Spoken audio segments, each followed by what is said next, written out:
إن الحمد لله نحمده ونستعينه ونستغفره ونعوذ بالله من شرور أنفسنا ومن سيئات أعمالنا من يهده الله فلا مضل له ومن يضلله فلا هادي له وأشهد أن لا إله إلا الله وحده لا شريك له وأشهد أن محمدا عبده ورسوله اللهم صل وسلم على نبينا محمد وعلى آله وأصحابه ومن تبعهم بإحسان إلى يوم الدين. أما بعد، إخواتي بالله رحمكم الله، أبناء الطلبة، anak-anak sekalian, azanallahu wa iyyakum. Alhamdulillahilladzi bi ni'matihi tatimmu shalihat. Kesempatan yang berbahagia ini kembali Allah Subhanahu wa taala mempertemukan kita dalam majlis yang mulia, majlis ilmu. Pembahasan kita tentang kitab Fikih Muyassar pada kesempatan ini memasuki pembahasan salat orang yang memiliki uzur. Salat orang yang memiliki uzur.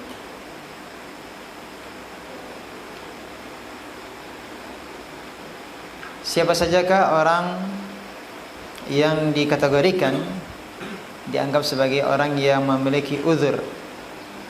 Apa yang menjadi uzur mereka? Orang-orang yang memiliki uzur adalah orang-orang yang sakit, orang-orang musafir,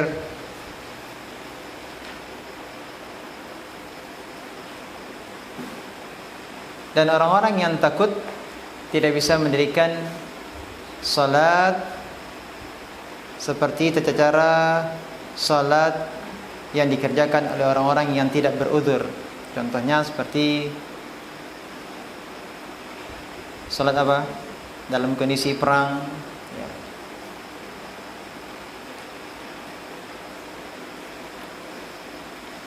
Dan Allah SWT telah memberikan rukhsah, ya, keringanan kepada orang-orang yang memiliki uzur untuk salat sesuai dengan kemampuan mereka. Salat sesuai dengan kemampuan mereka.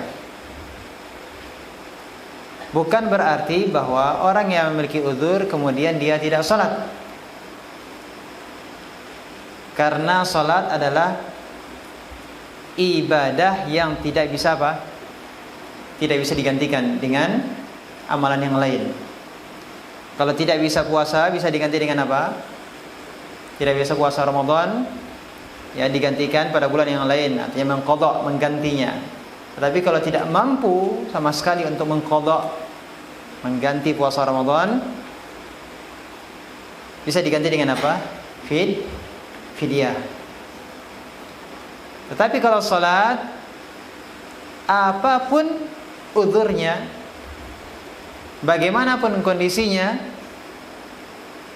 salat tidak bisa ditinggalkan, tidak bisa diganti dengan amalan yang lain. Artinya tetap salat sesuai dengan kondisinya. Allah Subhanahu wa taala berfirman dalam surah Al-Hajj ayat 78, Al-Hajj 78, "Wa ma ja'ala 'alaikum fid dini min haraj." Dan Allah sekali-kali tidak menjadikan untuk kalian dalam agama suatu kesempitan. Sini Allah jelaskan bahwa dalam agama itu tidak ada yang memberatkan, tidak ada yang menyempitkan. Islam itu mudah, ya. Dan Allah SWT juga berfirman surat Al-Baqarah ayat 286, "La yukallifullahu nafsan illa wus'aha." Allah tidak membebani seseorang melainkan sesuai dengan apa? kesanggupannya. Allah tidak akan membebani seseorang melainkan sesuai dengan kesanggupannya. Dan Allah juga berfirman dalam surat At-Taghabun ayat 16, fattaqullaha mastata'tum, maka bertakwalah kalian kepada Allah menurut kesanggupan kalian. Dan setiap kali ada kesusahan pasti ada apa? Kemudahan. Nah, setiap ada kesulitan pasti ada kemudahan. Yang jelas kita yakini bahwa Islam itu mudah. Apa yang Allah syariatkan untuk hamba-hambanya itu mudah. Tidak ada yang menyulitkan, tidak ada yang memberatkan. Pembahasan kita berikutnya adalah tentang tata cara sholat orang sakit. Tadi sudah disebutkan, orang yang memiliki udzur diantaranya adalah orang yang sakit. Orang yang sakit itu macam-macam tingkat sakitnya. Ada yang sakit berat, sakit sedang, sakit ringan. Yang dimaksud sakit ini sakit apa? Sakit jasmani. Ada yang sakit seluruh tubuhnya sakit, ada yang sakit sebagian. Ada yang hanya tangannya saja sakit, tapi dia masih bisa berdiri sholat. Ada orang yang kakinya saja sakit sehingga dia tidak bisa berdiri, namun tangannya masih bisa mengangkat tangan ketika sholat. Artinya dia bisa ketika mengucapkan Allahu Akbar, dia bisa mengangkat kedua tangannya. Dia juga bisa bersedekap. Taib. Orang yang sakit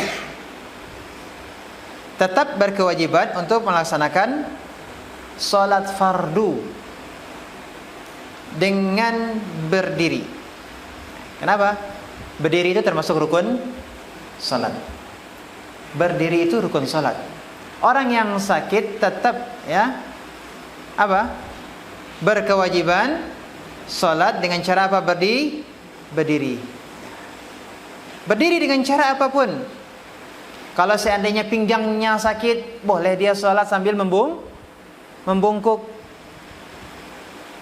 Kalau dia tidak kuat berdiri, tapi kalau dengan menyandar ke tembok, menyandar ke dinding, menyandar ke tiang, bisa dia berdiri, maka dia tetap berdiri. Atau mungkin ada lemari ataukah ada meja, sehingga dia menyandarkan badannya, tetap masih bisa berdiri, maka harus berdiri. Atau mungkin ada tongkat, dia pakai apa? Pakai tongkat bisa berdiri, ya berarti sholat menggunakan tongkat. Nabi kita Muhammad SAW bersabda, "Idza amartukum bi amrin fa'tu minhu mastata'tum." Bila aku memerintahkan sesuatu kepada kalian, maka lakukanlah apa yang kalian mampu lakukan darinya. Nah, kalau tidak bisa berdiri bagaimana? Nah, kalau tidak mampu berdiri, benar-benar tidak mampu berdiri, maka boleh dengan duduk, boleh sholat dengan duduk. Tapi yang diperhatikan adalah kalau masih bisa berdiri walaupun sejenak untuk sekedar mengangkat kedua tangan, Allahu Akbar, untuk apa? Mengucapkan takbiratul ihram, masih bisa berdiri walaupun sebentar, tetap harus berdiri. Kemudian setelah itu dia duduk, itu boleh atau tidak? Boleh. Ini salat fardu ya. Kalau salat fardu itu harus berdiri. Kecuali kalau memang dia tidak sanggup untuk berdiri, sama sekali tidak bisa untuk berdiri, maka ada keringanan. Keringanannya apa? Boleh salat dengan duduk. Kalau duduk juga tidak mampu bagaimana? Berbaring. Bagaimana cara berbaringnya? Cara berbaringnya yang utama adalah berbaring pada sisi kanan sebagaimana posisi tidur.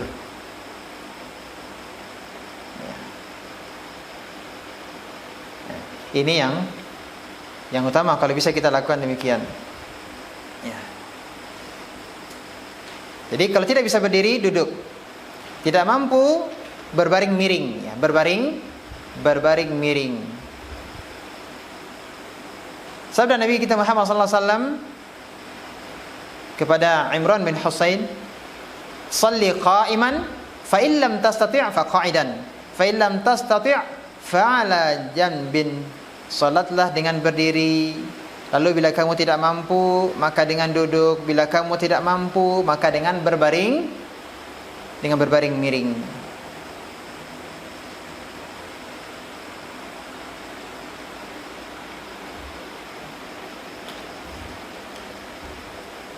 Kalau tidak mampu juga bagaimana? Berbaring miring. Boleh telentang?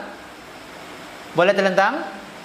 Boleh telentang. Kalau memang tidak bisa juga, ya, salat berbaring miring, boleh telentang.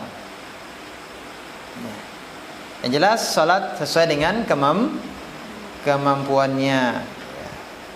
Sebagaimana firman Allah SWT tadi dalam surat At-Taghabun ayat 16, "Fattaqullaha mastata'tum." Ya, bertakwalah kalian kepada Allah menurut kesanggupan kalian.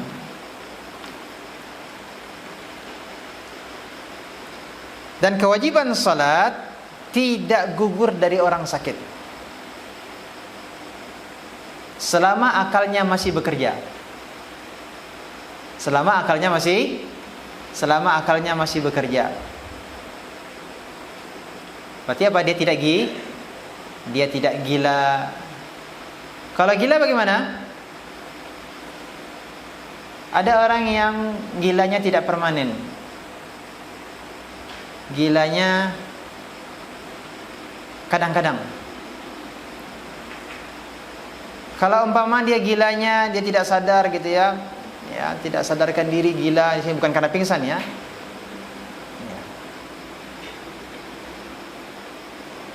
Gila ya, hilang akalnya. Dari sebelum zuhur. Kemudian ternyata maghrib dia sadar. Bagaimana salat zuhur dan asarnya? Mengqadanya ataukah tidak? Bagaimana zuhur dan asarnya? Apakah dia nanti ketika maghrib dia salat zuhur dulu 4 rakaat, maghrib 4 rakaat, kemudian salat maghrib, ataukah bagaimana caranya? Ada yang tahu bagaimana caranya?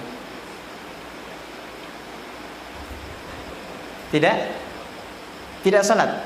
Zuhur dan asarnya tidak salat. Iya, dia gila. Tidak. Ahsan, barakallahu fiik. Naam. Orang gila, akalnya tidak bekerja. Dia tidak dibebani syariat. Dia tidak dibebani syariat.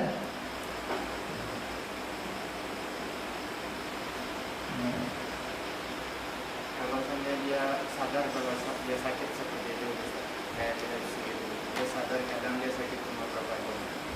Apakah ada kewajiban dia mengganti ketika dia tahu dia bakalan sakit seperti itu?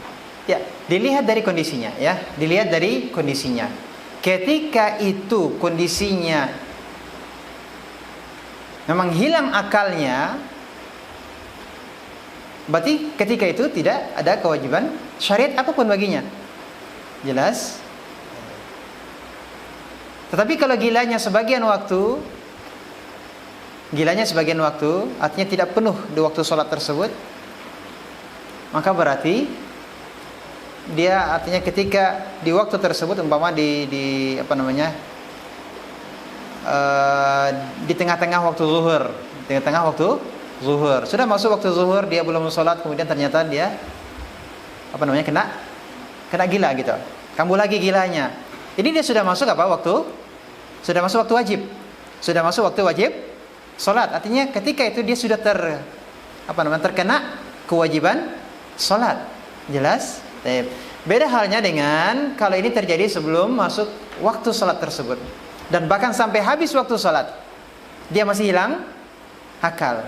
berarti dia tidak mendapati sedikit pun dari waktu kewajiban syariat salat. Maka berarti dia tidak dibebani untuk syariat tersebut. Bisa dipahami? Nah, ya kita tidak tahu ini apakah akan terjadi ataukah tidak gitu kan, itu dia. Orang gila juga ada orang yang memang dia tahu dia memang ketika di kampus satu waktu memang ada saatnya seperti yang ditanyakan tadi ya. Nah, jadi orang yang sakit tidak gugur darinya kewajiban selagi akalnya masih bekerja. Sekalipun dia bisa sholat dengan isyarat. Artinya apa? Ada orang yang sakit, seluruh tubuhnya, ya, tangannya tidak bisa digerakkan, tapi kepalanya masih bisa dia gerakkan. Nah, berarti apa? Dia bisa berisyarat dengan kepalanya. Agak sedikit menunduk, berarti itu ruku. Ya, lebih menunduk lagi dari yang ruku tadi, berarti itu menandakan apa? Sujud. Inilah yang dimaksud dengan bertakwalah semampumu. Bisa dipahami? Ayo. Maka sekali lagi, salat jangan pernah kita tinggalkan. Kalau kita sudah balik, ya, wajib salat fardu itu tidak boleh ditinggalkan sama sekali. Kalau ada yang sudah balik meninggalkan salat, jangan-jangan dia apa? Jangan-jangan dia orang sakit juga tetap salat. Nah, tadi Ustaz bilang apa tadi? Yang tidak dibebani salat siapa? Orang. Paham? Sakit pun tetap salat.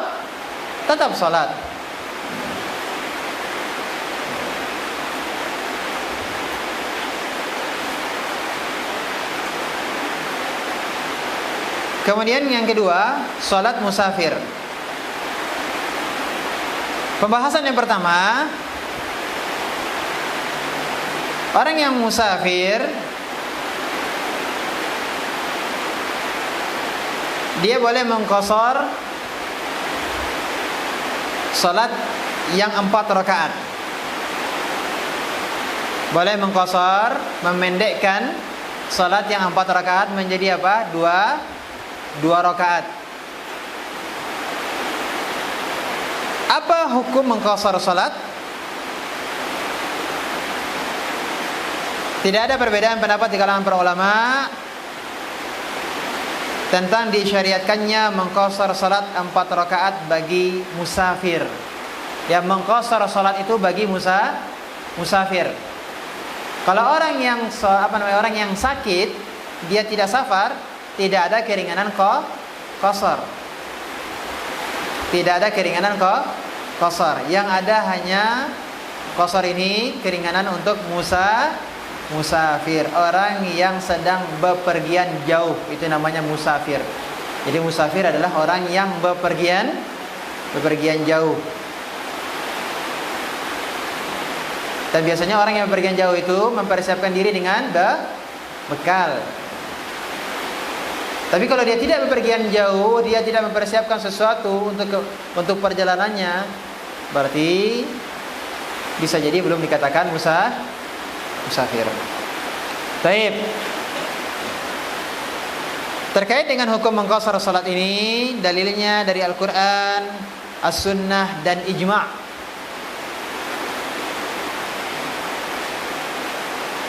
Dalil dari Al-Qur'an surat An-Nisa ayat 101. An-Nisa 101. Wa idza darabtum fil ardi falaysa 'alaikum junahun an taqsuru minas salati in khiftum ay yaftinakumul ladzina kafaru. Dan apabila kalian bepergian di muka bumi, ya bepergian, ya maksudnya di sini adalah safar, maka tidaklah mengapa kalian mengqasar salat kalian jika kalian takut diserang orang-orang kafir. Kita garis bawahi di sini adalah apabila kalian bepergian di safar. Jadi mengqasar salat boleh dilakukan dalam safar. Ayat yang tadi kita sebutkan ini terkait dengan kondisi safar dalam keadaan tidak aman. Safar dalam keadaan tidak aman, takut diserang oleh orang-orang kafir. Ini ayat An-Nisa 101. Lalu bagaimana kalau dalam keadaan aman? Bolehkah kita safar juga mengqasar salat? Boleh atau tidak? Jawabannya boleh.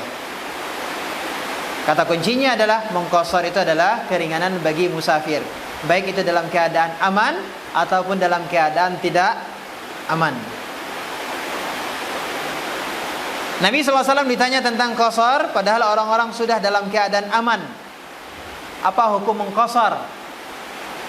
Jadi Rasulullah SAW ditanya tentang salat qasar dan kondisi aman. Rasulullah SAW katakan, sadaqatun tasaddaqallahu biha alaikum faqabalu sadaqatahu. Qasar salat dalam safar adalah sedekah dari Allah.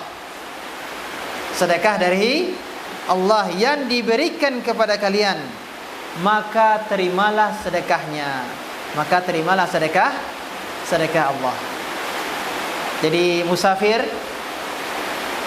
keringanannya adalah mengqasar salat. Mana yang lebih utama dalam perjalanan? Mengqasar salat 2 rakaat, ya yang 4 menjadi 2, ataukah tetap menyempurnakan salat 4 rakaat? Mana yang utama? Mana yang lebih besar pahalanya? 2 rakaat atau 4 rakaat? 2 atau 4? 4. 2 atau 4? 2 dengan 4. Mana yang lebih utama? 2, 4. Ada 2, ada 4. Kenapa 4 lebih utama? Kenapa 4 lebih utama? Ya, karena mengqasar. Iya. Pertanyaannya adalah tentang yang safar ya, Orang yang safar, ada 2 orang yang sedang safar. Yang satu memilih mengqasar 2 rakaat, yang satu memilih menyempurnakan. Dia lebih suka untuk menyempurnakan 4 rakaat. Yang satu karena dia sudah belajar ada qasar untuk yang musafir, ya, keringanan mengqasar salat, maka dia memilih yang 2 rakaat. Pertanyaannya, mana yang lebih besar pahalanya? Yang mengqasar salat ketika safar 2 rakaat ataukah yang tetap menyempurnakan salatnya 4 rakaat?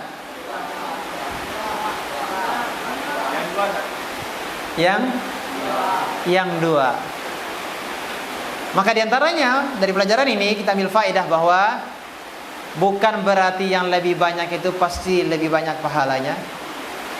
Bukan yang lebih sulit itu berarti lebih besar pahalanya, lebih utama, tidak. Tetapi yang lebih besar pahalanya, yang utama adalah apa? Yang paling Allah cintai, yang sesuai dengan sunnahnya. Utamanya adalah apa? Untuk menerima sedekah Allah. Apa sedekah Allah itu? Mengqasar salat. Jelas? Paham? Maka hendaklah kita beribadah sesuai dengan syariat Allah. Mana yang Allah cintai, mana yang Allah sukai. Nah, itulah yang kita lakukan. Bisa dipahami? Baik. Dan Nabi sallallahu alaihi wasallam dan para khulafa sesudah beliau selalu melakukan qasar salat ketika safar. Rasulullah SAW selalu mengqasar salat ketika safar. Demikian juga para khulafa sesudah Rasulullah SAW. Diriwayatkan dari Ibnu Umar radhiyallahu anhu, dia berkata, "Inni sahibtu Rasulullah SAW fi safar, falam yazid ala rakataini hatta qabadahu Allah. Wa sahibtu Abu Bakar falam yazid ala rakatain hatta qabadahu Allah. Sesungguhnya aku telah menyertai Rasulullah SAW dalam safar beliau. Kata siapa? Kata Ibnu Umar. Jadi Ibnu Umar menyertai Rasulullah SAW dalam safarnya. Maka Rasulullah SAW tidak menambahkan atas 2 rakaat. Artinya Rasulullah SAW mengqasar salat sampai Allah mewafatkannya. Artinya bahwa Rasulullah SAW ketika safar terus mengqasar salat. Ini menjadi kebiasaan beliau sampai beliau wafat. Dan aku telah menyertai Abu Bakar, maka dia juga tidak menambahkan atas 2 rakaat sampai Allah mewafatkannya.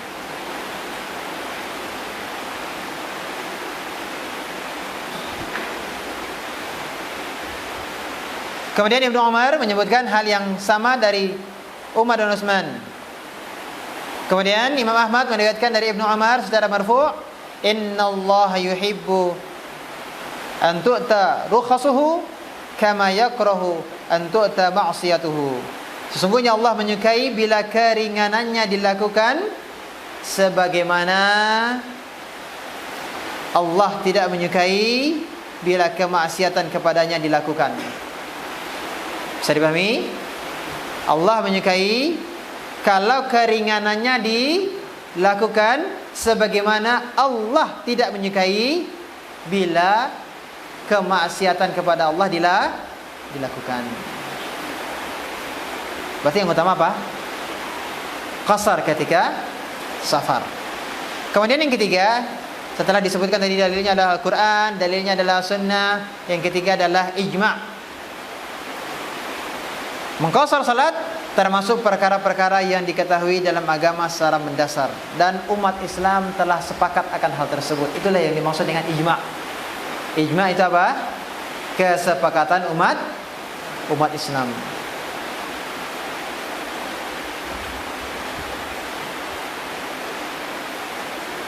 Bahkan sebagian ulama mengatakan bahwa menyempurnakan salat dalam safar hukumnya makruh.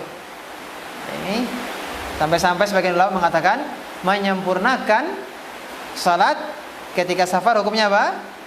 Makruh. Kenapa? Disebabkan Nabi SAW dan para sahabat mereka melaksanakan sunnah ini. Apa itu? Mengqasar salat ketika safar. Pembahasan berikutnya adalah salat yang boleh diqasar. Salat apa saja? Salat yang 4 rakaat. Ya, zuhur, asar, apa lagi? Isya. Maghrib tetap 3 rakaat. Subuh tetap 2 rakaat. Dan 2 rakaat ini bukan 2 rakaat qasar ya, subuh ya, tapi 2 rakaat apa? Memang aslinya 2 rakaat. Baik. Nah, berikutnya adalah batasan safar. Berapa jarak perjalanan yang ditempuh sehingga salat boleh diqasar? Batasan safar yang membolehkan diqasarnya salat adalah kurang lebih 16 farsakh atau 4 burud.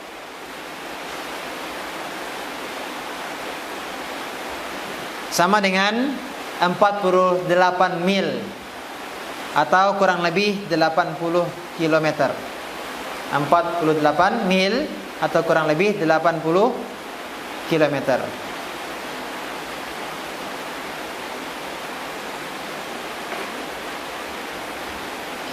Ya, ini kalau zaman dahulu, ya zaman dahulu perjalanan normal ya. Berjalan membawa barang yang berat, langkah kaki yang yang pelan, ini bisa memakan 1 hari 1 malam ya, 1 hari 1 malam dengan safar. Kemudian dalil yang lainnya adalah bahwa Ibnu Abbas dan Ibnu Umar radhiyallahu anhum mengqasar salat dan berbuka puasa dalam perjalanan 4 burud, yaitu 16 farsakh. Ya, ini kurang lebih 48 mil atau sama dengan berapa tadi? Berapa kilo? 80 km. Pembahasan berikutnya adalah jenis-jenis safar. Jenis-jenis safar. Pertama, safar mubah. Safar mubah. Contohnya apa? Safar dalam rangka berniaga, dalam rangka berjualan. Termasuk safar mubah adalah dalam rangka berekreasi, ya, rekreasi, jalan-jalan, rekreasi. Ini juga namanya safar mubah. Yang kedua, safar wajib, seperti apa? Haji, berjihad. Yang ketiga, safar sunnah. Apa contohnya safar sunnah? Mengunjungi kerabat.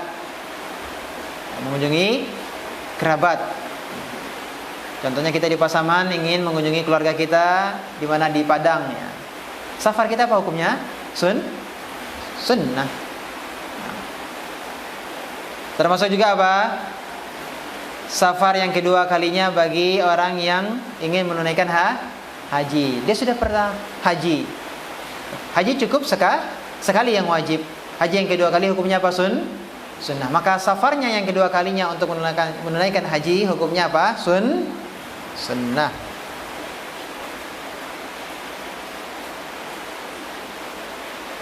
Dan ada yang berikutnya adalah yang keberapa? Yang pertama apa tadi? Mubah. Yang kedua wajib. Yang ketiga sunnah. Ada yang keempat yaitu safar yang haram. Apa safar yang haram? Tujuannya tujuannya bermaksiat kepada Allah. Nah, ini safarnya hukumnya adalah haram.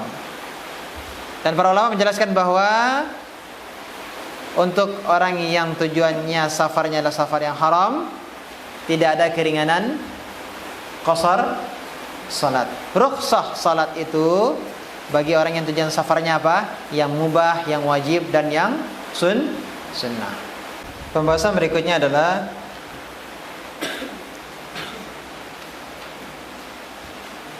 ketika orang yang bersafar itu tiba di tempat tujuannya,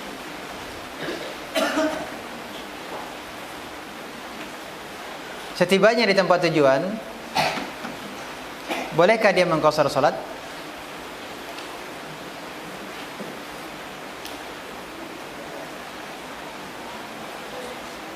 Ya, dari Pasaman ke Padang, ya, selama perjalanan ini boleh mengqasar salat, ya kan? Setibanya di Padang,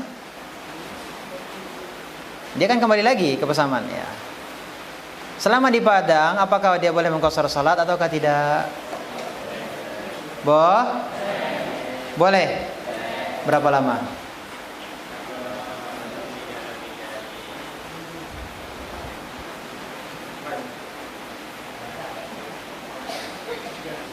Berapa lama?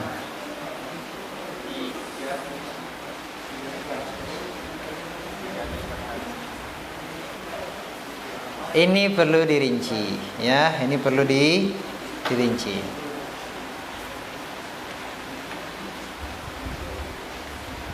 Pertanyaan tadi adalah setibanya musafir tadi di tempat tujuannya, apakah dia masih mendapatkan keringanan untuk mengqasar salatnya atau tidak? Yang pertama adalah kalau dia berniat untuk tinggal di sana, maka berarti ini bagaimana? Tidak boleh mengqasar. Kalau memang dia berniat untuk tinggal di sana. Kenapa? Karena tidak ada lagi sebab yang membolehkannya untuk mengqasar, karena dia sudah berniat untuk mukim. Demikian halnya kalau ada orang yang berniat tinggal lebih 4 hari. Tinggal lebih 4 hari.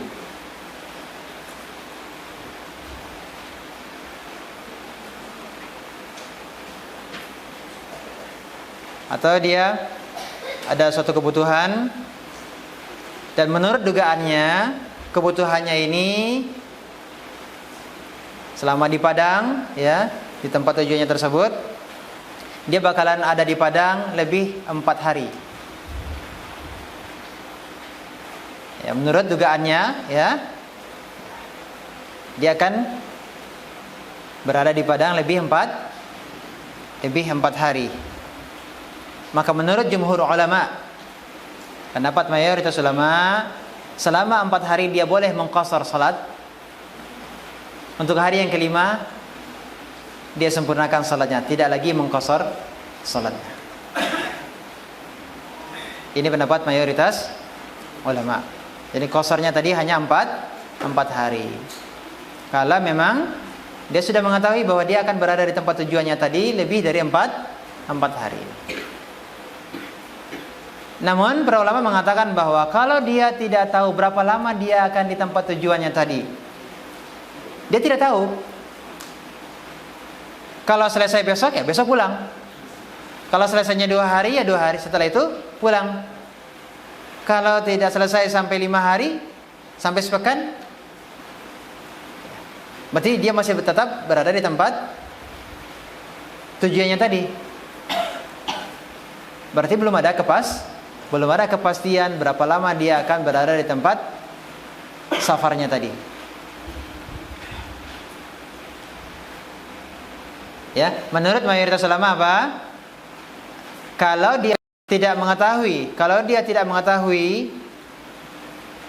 berapa lama dia akan berada di tempat tujuannya tadi, maka dia masih tetap boleh mengqasar salatnya. Pertama, karena memang dia tidak berniat mukim. Yang kedua, dia tidak bisa memastikan berapa lama dia di tempat tujuannya tersebut, maka dia tetap boleh mengqasar salat. Namun yang menjadi permasalahan, kalau dia meyakini bahwa saya akan berada di tempat tujuan lebih dari 4 hari, lebih dari 4 hari, maka 4 harinya di kota tujuan tadi boleh dia mengqasar salatnya. Namun di hari yang kelimanya bagaimana? Menyempurnakan salat. Baik, bisa dipahami? Beda halnya kalau apa tadi? Dia tidak tahu kapan dia akan balik lagi. Dia belum ada kepastian kapan akan balik lagi. Namun kalau dia mau menduga, menurut dugaan yang kuatnya adalah lebih dari 4 hari, berarti apa? Dia akan berada di daerah tujuannya lebih dari 4 hari. Maka yang boleh tadi hanya 4 hari saja, ya dia boleh mengqasar, selebihnya apa? Menyempurnakan. Tetapi kalau dia tidak memastikan kapan bisa pulang, ya, tidak tahu, bisa 2 hari mungkin balik, 3 hari mungkin balik, mungkin sepekan baru balik, belum ada kepastian, belum ada kejelasan.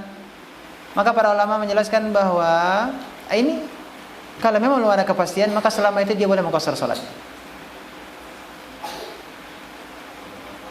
Ya, bisa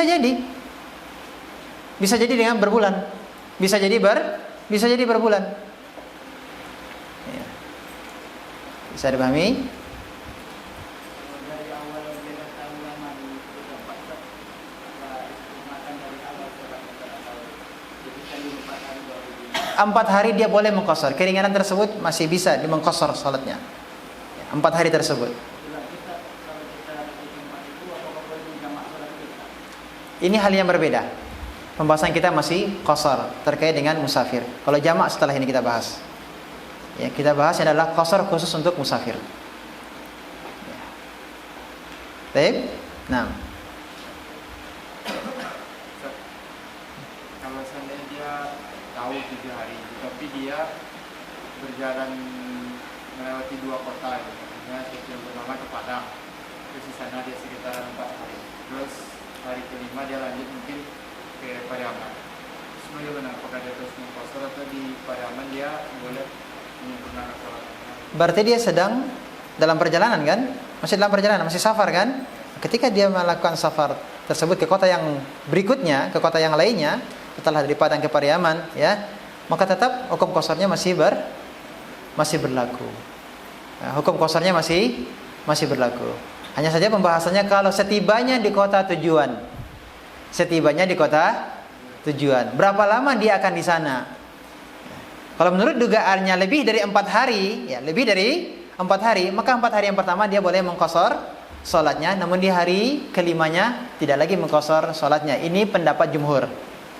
Pendapat jumhur. Ada pendapat yang lain mengatakan boleh sampai 19 hari. Ini pendapat Ibnu Abbas, ya, sebagaimana yang diriwayatkan oleh Ibnu Abbas. Ini ada juga pendapat yang lain, namun ini tidak disebutkan dalam kitab fikih muyasar. Karena yang kita pelajari adalah fikih muyasar, maka saya sebutkan adalah yang pendapat apa? 4 hari. Bisa dipahami? Nah, ini bisa dibedakan ya. Kasusnya pertama apa? Dia belum bisa memastikan kapan dia balik. Dia pulangnya kapan? Belum bisa dipastikan. Maka selama itu dia boleh mengqasar. Karena hukumnya apa? Dia masih sebagai seorang musafir. Permasalahannya adalah perbedaan pendapat adalah ketika dia meyakini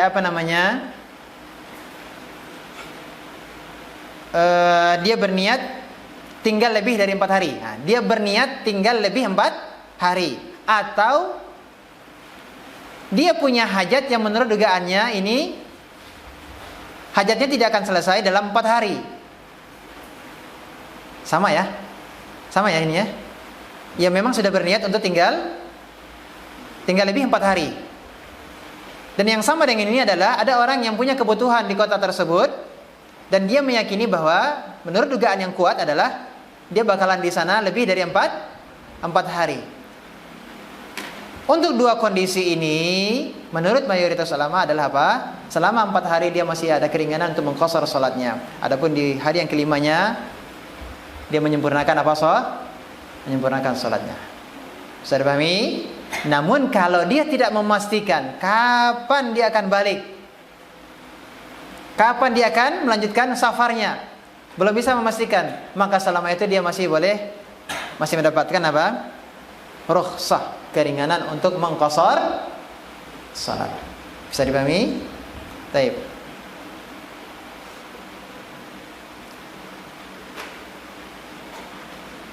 Maka barang siapa yang tinggal selama 4 hari atau kurang, ya seperti tinggalnya Nabi sallallahu alaihi wasallam di Makkah, maka dia boleh mengqasar. Dan barang siapa tinggal lebih lama, maka dia menyempurnakan. Dan ini disebutkan oleh Imam Ahmad rahimahullah taala.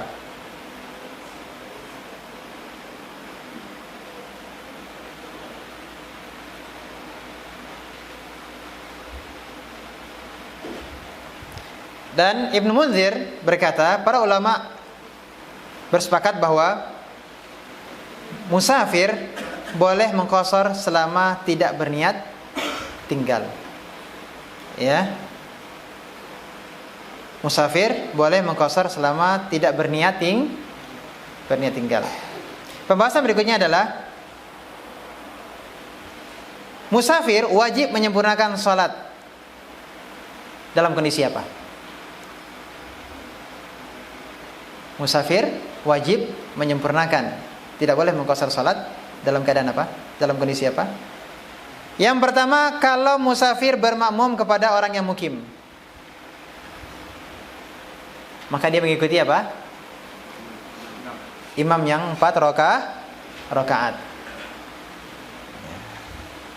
Berdasarkan ucapan Ibnu Abbas radhiyallahu anhu ketika ditanya tentang salat dengan sempurna di belakang mukim, Ibnu Abbas mengatakan tilka sunnatu Abil Qasim sallallahu alaihi wasallam. Itu adalah sunnah Abul Qasim. Siapa Abul Qasim? Nabi Muhammad sallallahu alaihi wasallam.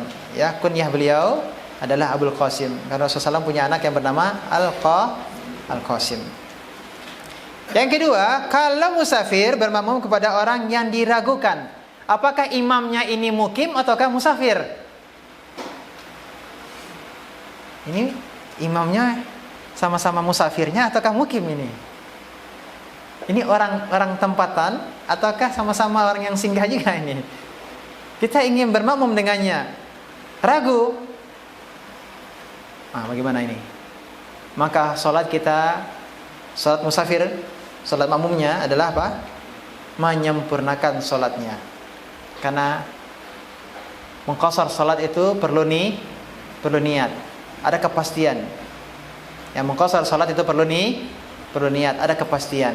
Jadi kalau ragu-ragu ini imamnya mukim atau musafir, berarti hukum asalnya adalah apa?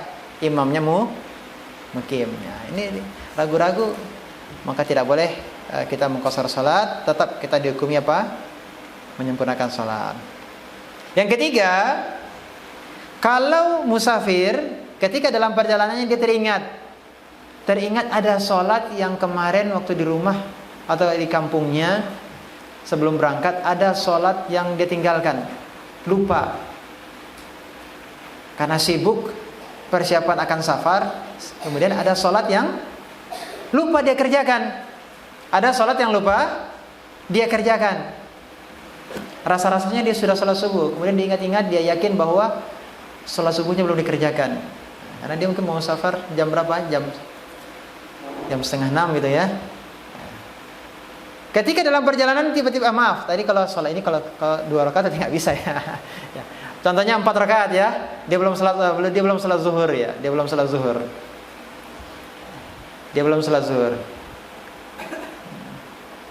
Dia ingat sedang di jalan, sehingga di masjid ingat tadi belum sholat zuhur. Nah ketika itu dia harus sholat zuhur. Siapa yang lupa sholat, ya hendaklah dia langsung sholat ketika dia ingat. Pertanyaannya adalah sholat yang dilakukan apakah 4 rakaat ataukah 2 rakaat? 4 rakaat. Kenapa? 4 rakaat ini adalah memang zuhur yang ditinggalkannya ketika mukim. Maka dia harus melaksanakannya juga dengan seperti itu kondisinya, keadaannya. 4 rakaat ya 4 rakaat. Walaupun dia sedang dalam safar, karena dia sedang melaksanakan sholat yang ditinggalkannya ketika mukim. Bisa dipahami?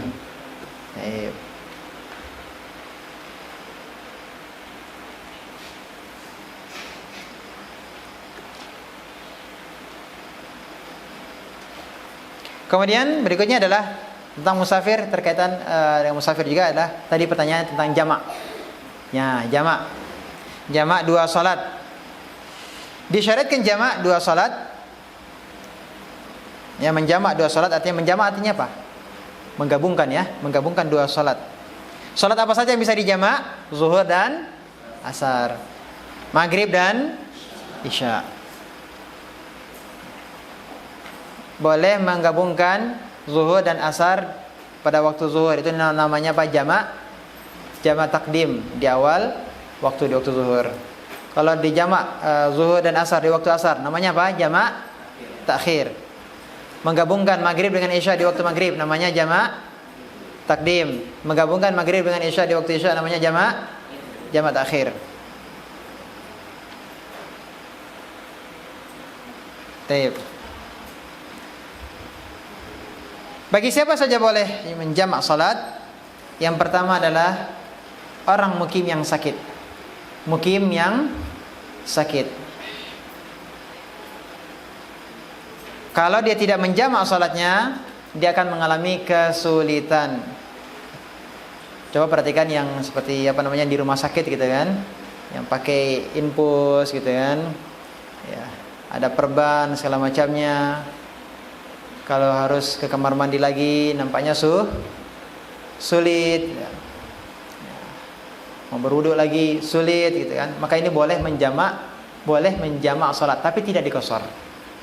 Menjamak. Jama'a Rasulullah SAW baina zuhri wal asar wal maghrib wal isya bil Madinah min ghairi khaufin wala matar. Rasulullah SAW pernah menjamak antara zuhur dengan asar, maghrib dengan isya di Madinah tanpa ada sebab takut dan tidak pula hujan. Berarti takut dan hujan ini bisa menjadi uzur sehingga bisa apa? Menjamak salat. Apa? Takut dan hujan. Dalam sebuah riwayat min ghairi khaufin wala safar, tanpa ada sebab takut dan safar. Berarti di sini juga safar berarti boleh menjamak. Maka Tidak ada yang tersisa kecuali udzur karena sakit. Jadi udzur yang menjadi udzur dalam salat tadi adalah karena sakit, ada hujan, ya, ada safar. Nah, sekarang bagi orang yang sakit, baginya udzur, kesulitan baginya untuk salat pada masing-masing waktu, boleh dia menjamak salatnya. Dan Nabi sallallahu alaihi wasallam memerintahkan wanita yang terkena istihadhah. Apa itu istihadhah?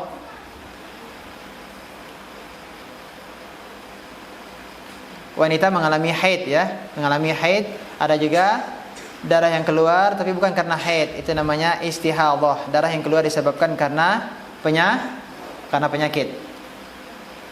Kalau haid maka tidak boleh salat. Tapi kalau istihadhah tetap salat. Namun Nabi sallallahu alaihi wasallam memerintahkan wanita yang terkena istihadhah untuk menjamak 2 salat. Dalam hadis Ibnu Abbas ditanya, "Lima fa'ala dzalika?" Ibnu Abbas ditanya, kenapa Nabi sallallahu alaihi wasallam melakukan hal tersebut, yang memerintahkan wanita yang istihadhah ya untuk menjamak 2 salat? Qal, Ibnu Abbas mengatakan, kai la yuhrija ummatahu. Ibnu Abbas menjawab, agar tidak menyulitkan umat beliau.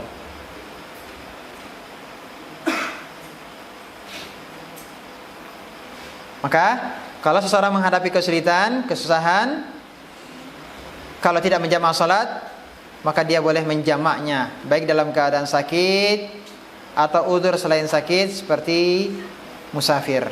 Ya, musafir boleh menjamak. Di antara udzur yang bolehkan jamak adalah selain safar dan sakit, apa yang lain? Selain safar dan sakit apa? Hujan. Ya, hujan lebat. Hujan lebat. Kalau kita mau ke contoh salat maghrib dan isya. Kita salat berjamaah salat maghrib di sini. Nah, ini karena asramanya dekat ya, tidak masalah. Tapi kalau contohnya di kampung-kampung, ya kan, di kampung-kampung hujannya begitu deras, salat maghrib hujannya begitu deras, padahal jamaahnya ada hajat untuk apa? Pulang kembali ke rumah gitu. Kalau seandainya masih berdiam diri di masjid, ya silakan, itu boleh, bisa langsung nanti salat isya pada waktunya. Namun mungkin sebagian dari jamaah ada yang ingin pulang. Kalau mereka pulang pasti akan kesulitan untuk kembali ke masjid karena hujan begitu lebat. Maka dalam kondisi demikian boleh menjamak salat. Artinya maghrib, setelah salat maghrib langsung melanjutkan salat isya. Ini diperbolehkan. Walaupun punya mobil. Walaupun punya mobil kan, kita lihat kondisinya bagaimana. Hujan begitu lebat, masuk mobil juga akan basah. Akan basah atau tidak? Akan basah. Bagaimana? Kalau sholatnya di rumah bagi ibu-ibu yang hujannya lebat deras gitu kan, ini tidak pengaruh apa-apa. Tidak mempengaruhi apa-apa, maka tidak ada jamak bagi yang sholat maghribnya di rumah, isyanya di rumah, tidak ada jamak di situ, tidak ada udzurnya. Yang udzurnya apa tadi? Bagi orang yang berada di masjid untuk kembali lagi ini akan menyulitkannya. Kalau dia pulang kan basah kuyup, keluar dia basah kuyup. Mana lebih utama kan? Jamaknya di masjid kan hujan lebat ternyata, atau ketika pulang ke rumah dia di rumah sholat isya lagi-lagi. Ya, di sini pembahasannya adalah tentang sholat berjamaah kan, terkait dengan sholat berjamaah. Artinya imam yang menjadi imam, ya, imam memutuskan untuk apa? Imam memutuskan kita menjamak sholat yang di masjid. Ini yang di masjid. Imam memutuskan untuk sholat berjamaah, melanjutkan sholat maghrib, lanjut ke sholat isya. Bisa dipahami? Tetapi kalau yang di masjid imam tidak memutuskan untuk sholat isya, berarti ini dikembalikan kepada apa? Dikembalikan kepada jamaahnya. Kalaupun dia kembali pulang ke rumah dan tidak bisa kembali ke masjid untuk sholat isya, itu adalah merupakan apa? Udzur. Itu adalah udzur. Bisa dipahami? Nah, pembahasan kita adalah kalau imamnya memutuskan kita menjamak sholat, ya, ini sebagian jamaah akan pulang, ya, maka kita menjamak dengan keyakinan bahwa ini hujannya ini kan lama, ya, hujannya akan lama dan menyulitkan jamaah untuk kembali ke masjid. Nah, kalau demikian ini adalah keringanan. Ketika ada kesulitan maka ada keringanan. Bisa dipahami? Maka ini tergantung dari kondisinya seperti apa. Dan tidak bisa disamakan semuanya, ya. Maka dilihat di situ ada kesulitan ataukah tidak. Baik. Yang kedua adalah lumpur dan adanya tanah becek. Ya.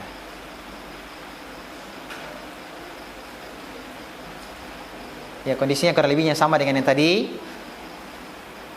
Mengalami kesulitan berjalan disebabkan karena lumpur atau tanah becek. Ini kalau mengalami kesulitan. Yang ketiga karena angin kencang. Angin kencang yang dingin melebihi kebiasaan. Sehingga seseorang yang mukallaf mengalami kesulitan kalau tidak menjamak solatnya.